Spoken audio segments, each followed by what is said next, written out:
শনি, Uranus আৰু Neptune. অৱশিষ্ট ক্ষুদ্ৰতৰ টুকুৰাবোৰেৰে প্লুটোৰ দৰে বাওনা গ্ৰহবোৰৰ লগতে গ্ৰহাণু আৰু ধূমকেতুবোৰৰ গঠন হৈছিল।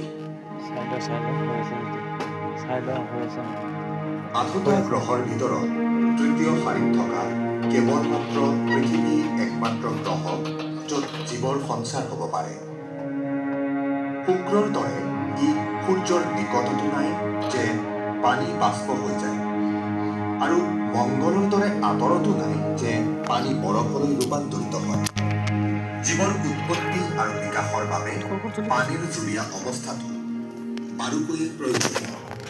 প্ৰাৰম্ভিক অৱস্থাৰ পৃথিৱীখন খুব তপত আছিল, কিন্তু বায়ুমণ্ডল নাছিল।